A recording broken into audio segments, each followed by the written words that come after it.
आप देख रहे हैं topic curing cancer with medical engineering. सबसे इंपॉर्टेंट बात, सबसे पहले कॉमन कोल्ड खांसी जुकाम भी कैंसर बन सकता है अगर उसे मिस ट्रीट किया जाए तो।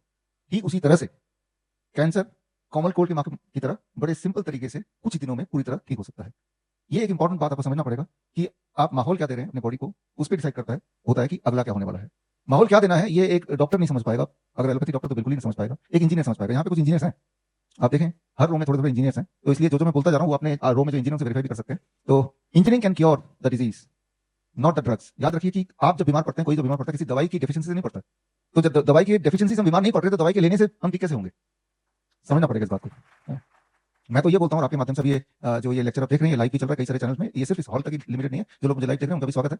और मैं तो यही बोलता हूँ हर बार, और आपको ये बोल रहा हूँ कि दुनिया में कोई ऐसी एक दवाई का नाम बता दो, एलोपैथिक दवाई, जिससे कोई भी एक बीमारी थोड़ी बहुत भी अगर ठीक हो जाती हो, अगर ऐसी दवाई का नाम आप बता पाएं तो मैं आपको 10 लाख रुपए दे दूंगा।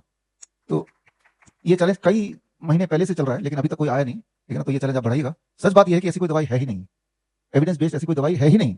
तो मैं आपको ये बोलना चाह रहा हूं कि दवाई के माध्यम से ठीक होना ऐसा कोई कॉन्सेप्ट ही नहीं है। दवाई ट्रीटमेंट कर सकता है, ठीक थोड़ा बहुत भी नहीं कर सकता है। 100% नहीं बोल रहा हूं मैं, 0.001% भी कोई रोल नहीं है दवाई के ठीक करने में। उस इंसान को बीमार करने में रोल हो सकता है, वो अलग बात है।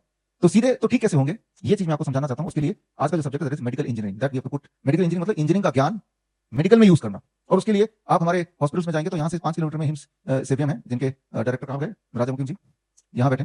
तो इनके हॉस्पिटल जाएंगे, हमारा जो जयपुर वाला ब्रांच है, तो इनके हॉस्पिटल में मेडिकल इंजीनियरिंग से पेशेंट को ठीक किया जाता है। नॉर्मली आप किसी भी हॉस्पिटल जाते हैं तो आप क्या उम्मीद करते हैं कि एक डॉक्टर बैठा होगा, स्टेथोस्कोप लगा होगा, इंजेक्शन पड़े होंगे, बीपी मीटर होगा, है ना, दवाइयां होंगी, एक बदबू आ रही होगी केमिकल के दवाइयों का, एक टेंस भरा माहौल होगा, सब लोग स्ट्रेस में दिख रहे होंगे। ये आपके दिमाग में एक मेंटल पिक्चर है डॉक्टर एक हॉस्पिटल की। हमारे किसी भी हॉस्पिटल जाएंगे तो वहां आपको दिखेगा डॉक्टर के टेबल पे, जैसा योगेश जी ने बताया, एक पंखा पड़ा है जैसे मेरे टेबल पड़ा है, एक अर्थिंग डिटेक्टर पड़ा हुआ है, पेशेंट को चेक करने के लिए वोल्ट मीटर पड़ा है, मैं सिखाऊंगा कैसे चेक करना है इससे, राइट। एक ये वाटर थर्मोमीटर पड़ा हुआ है, एक कॉन्टिन्यूटी मीटर पड़ा हुआ है, तो ये है।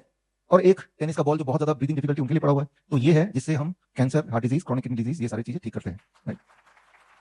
तो यही सारी चीजें आज हम सीखेंगे कि कैसे ठीक करना है। कुछ ये कॉपर वायर भी है, तार, राइट, जिसके माध्यम से हम पेशेंट को ठीक करते हैं। तो मेडिकल साइंस में मेडिकल साइंस और इंजीनियरिंग का आपस का जोड़, जिससे हम ठीक हो सकते हैं। तो इसको हम समझते हैं, हर चीज एविडेंस बेस्ड है, उसके एविडेंस भी साथ में आते जाएंगे।